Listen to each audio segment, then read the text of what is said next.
नमस्कार, मैं दीक्षा वर्मा। आप देख रहे हैं CWN टीवी न्यूज। तो चलिए बढ़ते हैं कुछ खास खबरों की ओर। सिद्धार्थनगर जनपद से रिश्तों को शर्मसार करने वाला एक और सनसनीखेज मामला सामने आया है। ढेबरुआ थाना क्षेत्र में रहने वाली एक महिला ने अपने प्रेमी के साथ मिलकर अपने पति की हत्या कर दी। पति कनन बीते 2 जून से लापता था। गुमशुदगी की जांच जब आगे बढ़ी तो पुलिस को शक हुआ उसकी पत्नी संगीता पर। कड़ाई से पूछताछ में संगीता ने अपना जुर्म कबूल कर लिया है। संगीता ने बताया कि उसने अपने प्रेमी अनिल शुक्ला व उर्फ विवेक के साथ मिलकर पहले पति को नशीला पदार्थ खिलाया, फिर उसे बलरामपुर जिले की राप्ती नदी में फेंक दिया। बुधवार को ग्राम सेमरहना बलरामपुर में राप्ती नदी के किनारे एक कंकाल बरामद हुआ, जिसकी पहचान परिजनों ने कपड़ों के आधार पर कनन के रूप में की।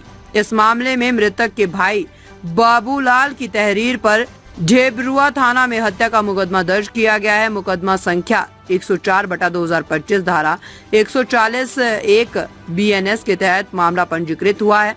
परिजनों का आरोप है कि आरोपी प्रेमी चिंकू नाम से घर आता जाता था और उसे रिश्तेदार समझा जाता था, लेकिन वही शख्स कनन की मौत की वजह बना। पुलिस जांच में ये भी सामने आया है कि संगीता और अनिल के बीच लंबे समय से प्रेम संबंध थे और पति इस रिश्ते में बाधा बन रहा था, इसीलिए दोनों ने मिलकर इस खौफनाक साजिश को अंजाम दिया। क्षेत्राधिकारी शौहरतगढ़ सुजीत कुमार राय ने बताया कि दोनों आरोपियों को हिरासत में ले लिया गया है और पूछताछ में उन्होंने अपना जुर्म कबूल कर लिया है। पुलिस आगे की कानूनी कार्रवाई में जुटी हुई है।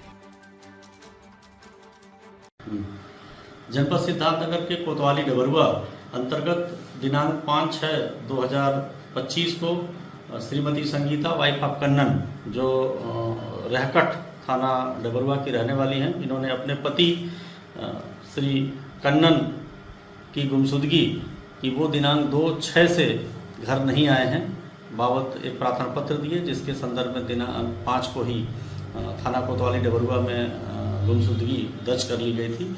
गुमशुदगी की जांच थाना कोतवाली डबरुआ पुलिस द्वारा की जा रही थी। जांच के मध्य ये बात प्रकाश में आई कि खुद संगीता अपने पति कन्नन को साथ लेकर कहीं गई थी।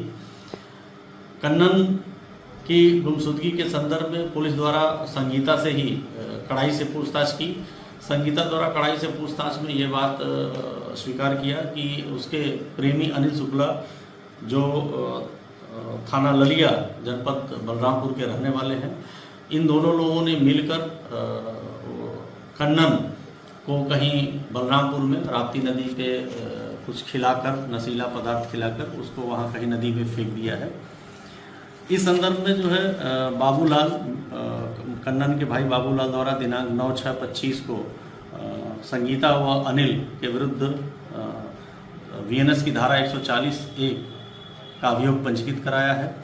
विवेचना के क्रम में थाना डबरुआ कोतवाली द्वारा विवेचना की जा रही है। अनिल और संगीता दोनों से गहनता से पूछताछ की गई, दोनों को पकड़ा गया है। दोनों से पूछताछ में ये बात तथ्य नजर प्रकाश में आई कि बलरामपुर में राप्ती नदी जो सिमरहना के पास है, वहाँ पे कहीं लोगों ने उसको नशीला पदार्थ खिलाकर फेंका था।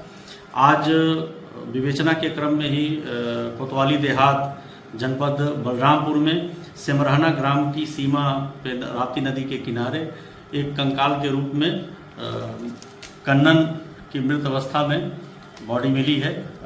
कोतवाली पुलिस देहात की मौके पे पहुंच गई है। एसओ प्रभारी निरीक्षक डबरुआ भी मौके पे पहुंच गए हैं। शव की शिनाख्त उसके कपड़े के आधार पे उनके परिवारजनों द्वारा कन्नन पुत्र स्वर्गीय गोली उम्र 48 वर्ष के रूप में की गई है। कोतवाली देहात पुलिस द्वारा विधिक कार्रवाई की जा रही है। कोतवाली डबरुआ द्वारा दोनों मुलजिमों से संगीता व अनिल, जो पुलिस की हिरासत में है, इनसे गहन पूछताछ की जा रही है। आगे की विधिक कार्रवाई की जाएगी।